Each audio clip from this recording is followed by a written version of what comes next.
तो नमस्कार दोस्तों, परमाच कैसन की यूट्यूब चैनल पे आप सभी दोस्तों का स्वागत करते हैं। तो आज की क्लास गणित के पेडागोजी पे आधारित प्रीवियस मॉडल पेपर यहाँ पे शामिल किए गए हैं। एग्जाम बहुत ही नजदीक है, इसलिए सभी प्रश्नों को हम लोग क्या करेंगे, बहुत ही अच्छे तरीके से समझकर उत्तर देने का प्रयास करेंगे।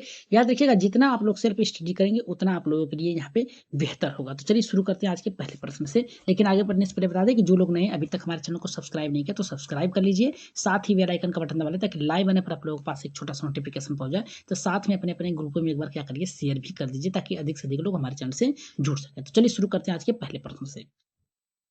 तो देखिए, पहला प्रश्न हमारा ये कह रहा है कि यह गतिविधि डैश शिक्षक की सहायता कर सकती है, यानी कौन सी ऐसी गतिविधि है जो क्या कर सकती है, शिक्षक को पढ़ाने में सहायता करती है। तो पहला हमारा देखिए क्या कर रहा है कि शोर मुक्त वातावरण। देखिए, जहां पर अगर शोर मुक्त है यानी जहां पर शोर शराबा नहीं है, मतलब ये नहीं कि ज्यादा शोर शराबा हो, जहां पे बालक अपने में परस्पर क्रिया करके नहीं सीखते हैं, वो कक्षा का वातावरण सही नहीं होता, इसलिए ये गलत है। दूसरा करा कि अगले 2 दिनों के लिए, 2 दिनों के लिए नहीं, सभी गणितीय कार्यों को बहुत ही अच्छे तरीके से करने के लिए सिखाना चाहिए बालकों को, व्यस्त करने की बात कर रहा है, तो ये गलत है। तीसरा करा प्रत्येक बच्चे को अभिव्यक्ति के और एक दूसरे से सीखने के अवसर देने की बात कर रहा है, तो राइट आंसर जाएगा हमारे यहाँ पे तीसरे के साथ जाएगा। चौथा करा है कि शिक्षार्थियों द्वारा सीखे गए तत्वों को रिकॉर्ड करने की बात कर रहा है, ये गलत है। तो राइट आंसर जो जाएगा हमारे यहाँ पे तीसरे के साथ जाएगा। जितने लोगों का तीसरा है एकदम करेक्ट है। आगे बढ़ते हैं यहाँ पे दूसरे प्रश्न पे।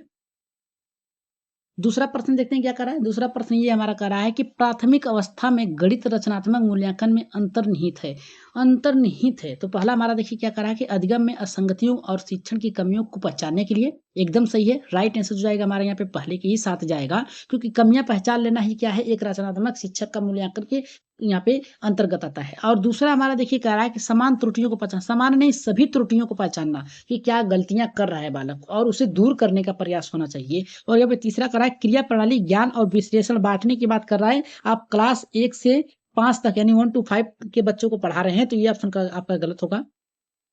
चौथा करा कि विद्यार्थियों के ग्रेड श्रेणियों में फिर यहाँ पे बांटने की बात कर रहा है, ये भी ऑप्शन आपका क्या होगा, गलत होगा। तो हमारा राइट आंसर जाएगा पहले के ही साथ जाएगा, जितने लोगों का पहला एकदम करेक्ट। आगे बढ़ते हैं यहाँ पे तीसरे प्रश्न पे। तीसरा प्रश्न देख लेते हैं क्या करा है। तीसरा तो और भी बेहतर है, करा है कि कक्षा में गणितीय मनोरंजन क्रियाकलाप तथा चुनौतीपूर्ण ज्यामिति पहेलियां, यहाँ पे कह रहा है कि पहेलियों संबंधित क्रियाकलाप महत्वपूर्ण है। देखिए, ज्यामिति का मतलब होता है सभी, और कह रहा है कि क्रियाकलाप संबंधित चुनौतीपूर्ण की बात कर रहा है यहाँ पे, ताकि बालक व्यस्तता करे। और चुनौतीपूर्ण का मतलब होता है जहां पे चुनौतीपूर्ण आएगी बालक तर्क करेगा, और तर्क करेगा तो यहाँ पे सीखेगा बहुत ही बेहतर तरीके से, और कुछ गलतियां करेगा तो उससे सीख लेगा, वो चुनौतीपूर्ण रहेगा। तो और यहाँ पे साथ में कह रहा है कि मनोरंजन और क्रियाकलाप दोनों को साथ में लेके चलने की बात कर रहा है। और पहेलियों यानी क्या कर रहा है, पजल की बात कर रहा है। तो यहाँ पे पहला हमारा देखिए क्या कर रहा है, वह गणित में कम सफल शिक्षार्थियों और मापदंड यहाँ पे कहा कि तथा मंद गति सीखने वाले शिक्षार्थियों रुचि उत्पन्न करने में। देखिए, यहाँ पे क्या कहा है कि महत्वपूर्ण कौन सा होगा, और यहाँ पे पहला तो हमारा सही लग रहा है। दूसरा देखते हैं, वे विद्यार्थियों को उनकी गणित कक्षा में एक रूपता दैनिक दिनचर्या के कारण होने वाली ऊब से बाहर नहीं,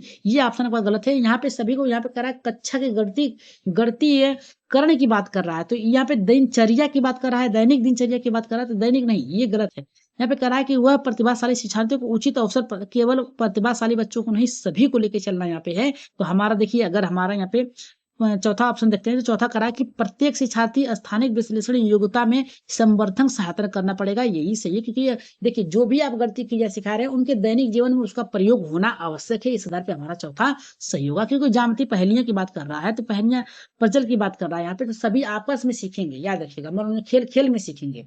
तो चौथा हमारा देखिए कह रहा है कि गणितीय शिक्षा का मुख्य ध्येय क्या होता है, यानी गणित का शिक्षा का मुख्य ध्येय क्या होता है, उद्देश्य क्या होता है। तो पहला कह रहा है ज्यामिति के प्रेमियों, और यहाँ पे कह रहा है कि उनके प्रमाणों का स्वतंत्र रूप से सृजन करने की बात कर रहा है।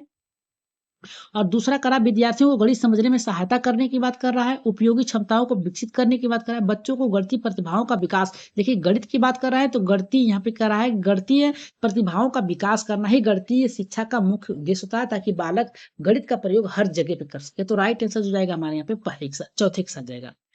आगे बढ़ते हैं पांचवें प्रश्न पे।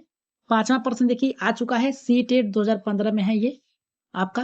तो कह रहा है कि आकृतियों की इकाई में अध्यापक शिक्षार्थियों में आकृतियों के उपयोग की सहायता से किसी चित्र की रचना करने के लिए कहता है, और क्रियाकलाप के निम्नलिखित में से उद्देश्य प्राप्त करने की बात करता है। तो कर सकता है, किसके द्वारा उद्देश्य प्राप्त कर सकता है। तो पहला करा है कि अनुप्रयोग, ज्ञान, समझ बोध और रचना सृजनात्मक। सृजन के द्वारा। तो राइट आंसर यहाँ पे हमारा 5वें का किसके साथ जाएगा। तो यहाँ पे आकृतियों की बात किया है, याद रखिएगा। यहाँ पे शिक्षार्थियों के आकृतियों में उपयोग करने की बात कर रहा है, और यहाँ पे चित्रों की रचना करने की बात कर रहा है, क्रियाकलाप की बात कर रहा है। तो ये जाएगा रचनात्मक सृजन में जाएगा, जहाँ पे बालक अपने से निर्माण कर रहा है कुछ ना कुछ। तो इसका राइट आंसर जो जाएगा हमारे यहाँ पे रचनात्मक सृजन के बाद। रचनात्मक मतलब तर्क करेगा, समझेगा, चहल पहल करेगा, आपस में क्या करेगा, क्रिया का आदान प्रदान करेगा। तो राइट आंसर जो जाएगा हमारे यहाँ पे चौथे के साथ जाएगा। आगे बढ़ते हैं यहाँ पे छठे प्रश्न पे। छठा देख लेते हैं क्या कर रहा है हमारा। छठा ये कर रहा है हमारा कि एक शिक्षक गणित के संप्रतियों को सिखाते हुए खोज परक उपागम का उपयोग करती है, और कह रहा है कि विद्यार्थियों की व्यवहारिक क्षमताओं को उपयोग करती है और उनके चर्चा में शामिल करने की, यानी उनको चर्चा में शामिल करती है। यह युक्ति का प्रयोग किस लिए कर रही है। तो पहला हमारा कह रहा है यहाँ पे गणित शिक्षण के उच्चतर का मतलब होता है हाईएस्ट प्राप्त करने के लिए बात कर रहा है, और दूसरा कर रहा है विद्यार्थियों में व्यवहारिक क्षमताओं का विकास करने की बात कर रहा है। तीसरा कर रहा है कि एक निश्चित प्रकार की सोच तार्किकता विकसित करने के लिए कर रही है, और यहाँ पे चौथा कर रहा है गणित शिक्षण में संकीर्ण उद्देश्यों की प्राप्ति के लिए बात कर रही है। तो छठे का राइट आंसर किसके साथ जाएगा। तो यहाँ पे देखिए, आप प्रश्न को पढ़िए ध्यान से। कह रहा है कि खोज परख की बात कर रहा है यहाँ पे, ठीक है, चर्चा की बात कर रहा है, चर्चा में शामिल करने की बात कर रहा है, ठीक है। तो ये जो जाएगा एक निश्चित प्रकार के सोच यहाँ पे तार्किकता को विकसित करने की बात कर रहा है, जिससे बालक का विकास जो सोच हो वो अस्थायी हो, जो भी सीखे वो अस्थायी हो। तो राइट आंसर यहाँ पे तीसरे के साथ जाएगा हमारे यहाँ पे छठे का। आगे बढ़ते हैं 7वें प्रश्न पे। कह रहा है कि वैन हीले की ज्यामितीय स्तर के अनुसार जो विद्यार्थी आकृतियों को यहाँ पे कह रहा है कि दिखाने, एक मिनट, दिखाकर उसके अनुसार वर्गीकृत कर सकते हैं। तो वे क्या होते हैं। तो पहला करा कि स्तर 1 विश्लेषण, दूसरा करा स्तर 2 अनौपचारिक निगमन, तीसरा करा है कि यहाँ पे कि स्तर 3 यहाँ पे औपचारिक निगमन, और यहाँ पे चौथा करा है कि स्तर 0 मानसिक चित्रण। तो राइट आंसर यहाँ पे किसके अंतर्गत जाएगा। तो जल्दी से इसका कमेंट कर दीजिए। तो 7वें का जो रह जाएगा यहाँ पे स्तर 0 यहाँ पे मानसिक चित्रण के साथ जाएगा। ये ही हमारा राइट आंसर होगा चौथा। आगे बढ़ते हैं यहाँ पे 8वें प्रश्न पे।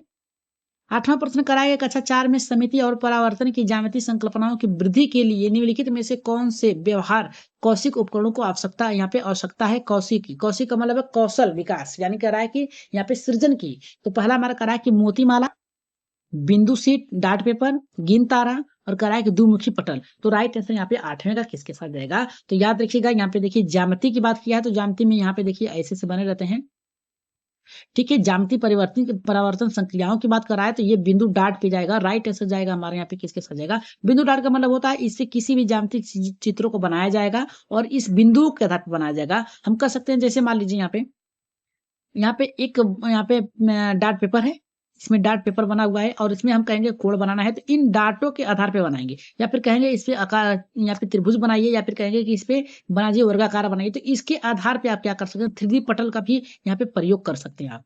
तो राइट आंसर यहाँ पे जाएगा बिंदु सीट, यानी डार्ट पेपर पे जाएगा।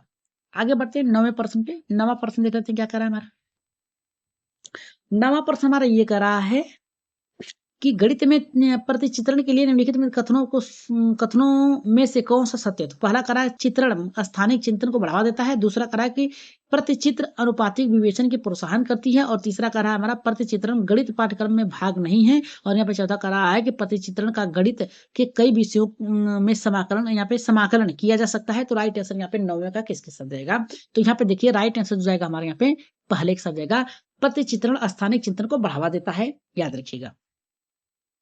नेक्स्ट प्रश्न पे आगे बढ़ते हैं। यहाँ पे 10वें प्रश्न पे 10वां देख लेते हैं क्या करा है। करा है कि 2 दशमलव संख्याओं के योग के संकल्पना को पढ़ाने के लिए निम्नलिखित शिक्षण अधिगम का कौन सा समाधान सर्वाधिक उपयुक्त है। तो पहला करा है कि जियो बोर्ड, दूसरा करा है मोतीमाला, तीसरा करा है ग्राफ पेपर, चौथा करा है गेंद तारा। तो राइट आंसर यहाँ पे 10वें का किसके साथ जाएगा। यहाँ पे देखिए 2 दशमलव को पढ़ाना है, 2 दशमलव को पढ़ाना है, तो याद रखिएगा आपका ये जो जाएगा आपका जियो बोर्ड के साथ जाएगा, याद रखिएगा किसके साथ जाएगा, जियो बोर्ड के।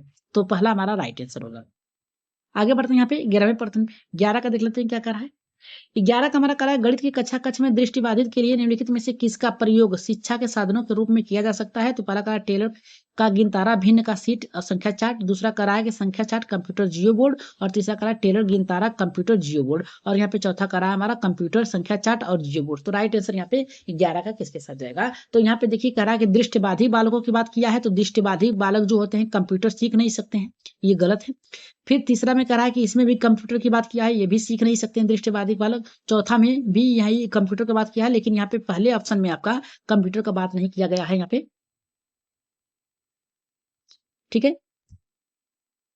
तो इसमें कंप्यूटर की बात नहीं किया गया है, तो 11 का राइट आंसर हो जाएगा हमारे यहाँ पे पहले के साथ जाएगा। जितने लोगों का पहला आया है 11 का एकदम राइट आंसर होगा। आगे बढ़ते हैं 12वें प्रश्न। 12 का देख लेते हैं क्या करा है। 12 का हमारा ये करा है कि संख्या के संदर्भ में प्राथमिक कक्षा में बच्चे यथार्थ के बच्चे, यहाँ पे करा कि यथार्थ वे बच्चे जिनकी आयु 8 से 9 वर्ष निम्नलिखित किस समुच्चय में परिगणित होते हैं। तो पहला करा है कि वर्गीकरण, प्रतिवर्तता, अनुपातिक विवेचन, और दूसरा करा कि यहाँ पे पंक्तिबद्धता होगा। यहाँ पे पंक्तिबद्धता, परिवर्तित अनुपातिक विवेचन होगा, और यहाँ पे करा पंक्तिबद्धता, वर्गीकरण, अनुपातिक विवेचन, और चौथा करा कि पंक्ति यहाँ पे क्या होगा, पंक्तिबद्धता, वर्गीकरण और यहाँ पे परिवर्तित होगा। तो राइट आंसर यहाँ पे किसके साथ जाएगा? प्रतिवर्ता। राइट आंसर यहाँ पे 12वें का किसके साथ जाएगा? तो 12 का जो राइट आंसर जाएगा हमारे यहाँ पे दूसरे के साथ जाएगा। याद रखिएगा किसके साथ जाएगा? हमारे यहाँ पे दूसरे के साथ जाएगा। तो आज की क्लास आप लोगों को कैसी लगी? कमेंट बॉक्स में राय सुझाव मत जरूर दीजिएगा कि अगली क्लास किस पे चलाई जाए। तो आज के लिए इतना ही, धन्यवाद। जाते जाते आप लोग क्या करिएगा, शेयर कर दीजिएगा। जिसको भी किसी भी प्रकार की PDF फाइल चाहिए तो आप क्या कर सकते हैं, हमारे व्हाट्सएप नंबर पे 82 99 52 49 41 पे मैसेज करिए। आप लोगों को वहाँ पे फ्री में यहाँ पे PDF आप लोगों को मिल जाएगी। तो आज के लिए इतना ही, धन्यवाद।